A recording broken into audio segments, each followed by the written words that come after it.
We see the work that we're doing at Independence Lake as kind of a microcosm of the bigger problem across the Sierra Nevada. We have a fuels problem. We have too many trees. We love the forests, they're beautiful, but if we want our forests to be healthy and to be able to withstand drought and withstand insect attack, we need to do more of this type of work across larger landscapes.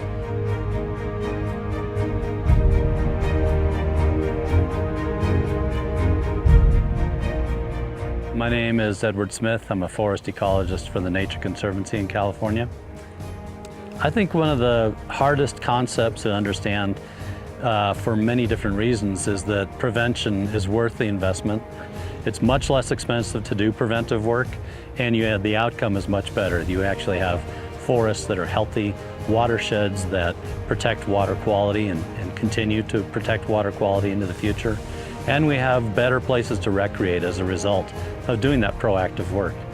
The epidemic of trees and fuels and high-severity fires that we see across the Sierra Nevada is going to be best dealt with through proactive management of our forests rather than putting out fires or cleaning up the mess after a big event like the rim fire. Having fire burn through our forests at high severity and high intensity, the way the rim fire and the king fire and the rough fire did, are not viable options for the future of the forest. It's much better to have investments at large scale across the landscape to get fire back in. So we've been planning to do this prescribed burn since we acquired the property. We acquired the Independence Lake Preserve to make sure that we could ensure the survival of the Lahontan cutthroat trout and the other fish species into the future. We want to make sure that this fish population that is thriving in the lake has every opportunity to be healthy and continue to reproduce.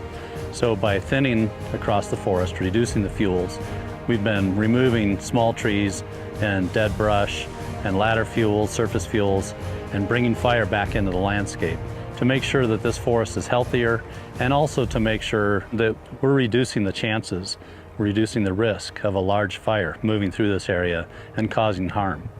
By putting a little bit of fire on the ground now, we're protecting against a large fire later. Bringing fire back into a forested landscape can really improve the health of the trees and increase their resilience against insects and drought. And the advantage of doing a controlled burn or prescribed fire is that we have the opportunity to warn people that smoke is likely to be impacting them, and the amount of smoke that comes out of a small fire compared to a large mega fire is somewhere between 1/10 to 1/100th of what you'd experience. To be able to ramp up the activities similar to what we're doing here at Independence Lake is going to take a lot more action on the ground in preparation across larger areas. At Independence Lake, we've thinned the forests using both mechanical tools and prescribed fire. As a result, this forest will be able to better withstand fire in the future. With the support of the Sierra Nevada Conservancy and as a part of the Watershed Improvement Program, projects like the Nature Conservancy's Independence Lake Preserve is able to restore the health of Sierra Nevada forests for the benefit of all Californians and Nevadans.